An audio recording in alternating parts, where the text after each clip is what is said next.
जोड़ आप पे ᱧᱮᱞ दा सानताली रोड आड़ी सरेन सिपाही तेना मी दामन खबर तीन सरेन गे सरेन सिपाही तेना दामन खबर दे कना जहां दबन बड़े पूर्व बर्धमाने गांगपुर झापान तुला रे जहां तिल्लो मित को हत्या का दिया उना इदी कते गे ओडे सेटरना हाई कोर्ट ने आईनजीबी शाकिर होसेन जहां दबन बड़ाया सान्तार आदिवासी को इदी कते नाना रकमे अभी कना ओकारे आदिवासी को सठिक বিচার বাকো নাম দাকো সে বা উনা ইদি কাতে গে আদি নাপাই সে কামি কানা আর ওন্ডে হো সেটের নাই পূর্ব বর্ধমান জাপান তুলরে আর ওন্ডে দিগাতে গে ওডান को স্থানীয় হর को साव আর हो ओकरा हर को साई रपोर काते मेन केदा निये इदी काते हाई कोर्ट रे केस अपीलवा আর উনা ইদি কাতে গে চেদে মেন্দাই নিদ আজমাবন হাই কোর্ট নি আইনজীবী সাকির হোসেন চেদে মেন্দাই আজমাবন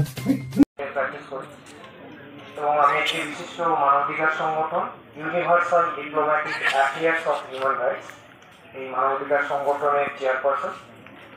আমার কাজ হচ্ছে মানুষের অধিকার রক্ষার জন্য তাকে পরিষেবা দোরগোড়ায় পৌঁছে দেওয়া। তো আমরা কদিন ধরেই সোশ্যাল মিডিয়া একটা ভাইরাল নিউজ দেখছিলাম যে এই গ্রামের একটি আদিবাসী মেয়ের সাথে ধর্ষণ করে রেপ করে দেওয়া হয়েছে। এরকম একটা নিউজ ব্যাপকভাবে সোশ্যাল মিডিয়ায় ভাইরাল হচ্ছে। তো ঘটনার সত্যতা যাচাই করে তবেই আইনি পদক্ষেপ নেওয়া উচিত সেটা মনে করে আমি এই ঠিকানা খোঁজ খবর নিয়ে এত দূরে এসে পৌঁছেছি। তো পরিবারের সাথে আমার কথাবার্তা হলো, বিষয়টি সত্যতা জানার চেষ্টা করলাম এবং প্রশাসনের এখানে ওসি সাহেবও রয়েছেন, তার সাথেও আমার কথা হয়েছে।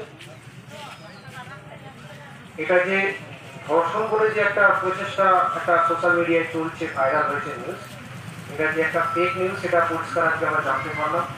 কারণ গ্রামবাসী এবং তার পরিবারের লোকেও একই কথা যে না এরকম কোনো ঘটনা নয়, তবে খুন হয়েছে এটা পরিষ্কার দেখা যাচ্ছে, পোস্টমর্টম রিপোর্টও রয়েছে, কিন্তু আসামি এখনো অধরা। তো আসামিকে যাতে দ্রুত অ্যারেস্ট করা যায় তার জন্য আমরা প্রশাসনিকভাবে এবং আদালতের মাধ্যম দিয়ে যেটা করণীয় আমরা করব। আমি আজকের সন্ধ্যের মধ্যে ফিরে গিয়ে আমি রিপোর্ট সাবমিট করবো ডিজিপি সাহেবকে। এবং যেহেতু এটা ট্রাইবাল পরিবারের উপর ঘটেছে, এসটি কমিশন যে আছে ভুবনেশ্বর সেখানেও আমি একটা তাদেরকে কগনিজেন্স অ্যাকশন নেওয়ার জন্য লেটার ফরওয়ার্ড করে দেবো যাতে এই পরিবার দ্রুত বিচার পায়। আরেকটি বিষয়, যারা এই হয়ে থাকে সে যদি আদার কাস্টের লোক হয়ে থাকে তাহলে এই মামলাটা এসসি এসটি অ্যাক্টের আওতায় আসবে, যেটাকে বাংলায় বলা হয় তফসিল জাতি উপজাতি অত্যাচার প্রতিরোধ আইন।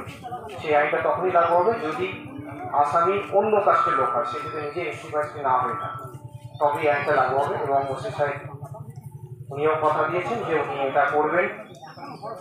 যদি এসসি এসটি লাগু হয় তাহলে এই পরিবারটা একটা আর্থিক ক্ষতিপূরণ পাবে। According to SC ST rule তারা এইখানে 8,25,00,000 টাকা ক্ষতিপূরণ পেতে পারে, সেটাও যাতে তারা পায় তার জন্য আমি প্রচেষ্টা করব আমার তরফ থেকে।